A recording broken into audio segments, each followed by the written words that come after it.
సనాతన ధర్మం ప్రాముఖ్యతను భావితరాలకు తెలియజేయాలని మాజీ మంత్రి జోగు రామన్న అన్నారు.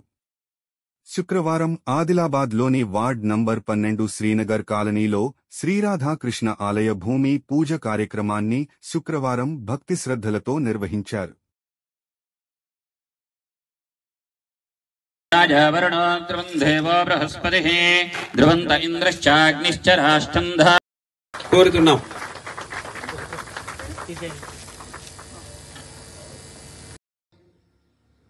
నాతో పాటు వచ్చినటువంటి మా బీఆర్ఎస్ పార్టీ నాయకులందరికీ పేరు పేరున ఈ శుభ సందర్భాన నమస్సుమాంజలి తెలియజేస్తా ఉన్నాను.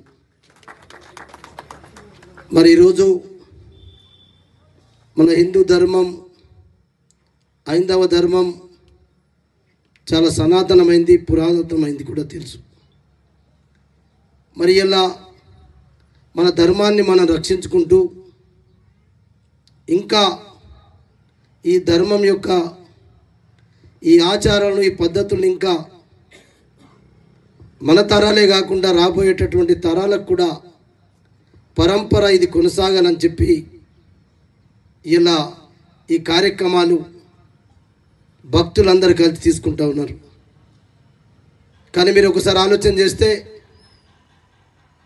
మొన్న మన తెలంగాణ రాష్ట్రం వచ్చిన తర్వాత తెలంగాణ తొలి ముఖ్యమంత్రి కేసీఆర్ గారు ఒక ఆధ్యాత్మిక భావన ఉన్నటువంటి వ్యక్తి, భక్తిని నమ్ముకునే వ్యక్తి, ధర్మాన్ని నమ్ముకునే వ్యక్తి, ధర్మాన్ని ఇంకా పెంపొందించాలి, ప్రజల్లో భక్తి పెరగాలి, భక్తి మార్గంలోనే ఆఖరికి మనకు ప్రశాంతత ఉంటుంది, మన ప్రశాంతమైనటువంటి జీవితంలో జీవనాన్ని కొనసాగించాలంటే భక్తి అనేది చాలా అవసరం అని చెప్పి స్వయాన మన ముఖ్యమంత్రి గారే యజ్ఞాలు, యాగాలు, నాకు తెలిసి భారతదేశంలో ఏ ముఖ్యమంత్రి గారు ఉన్నప్పుడు యజ్ఞాలు, యాగాలు చేయలే.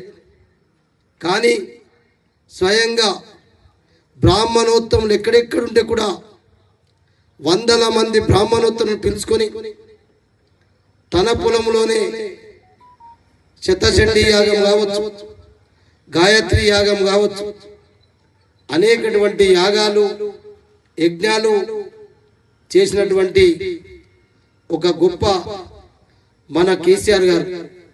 ఎందుకు చెప్తున్నానంటే ఆయన స్వయంగా భక్తుడు కాబట్టి మన ధర్మాన్ని కూడా మనం ఇంకా పెంపొందించుకునే ఉద్దేశంతో మీరు చూశారు 1000 కోట్ల రూపాయలతోటి యాదాద్రిలో లక్ష్మీ నరసింహస్వామి ఆలయం కట్టుకున్నాం.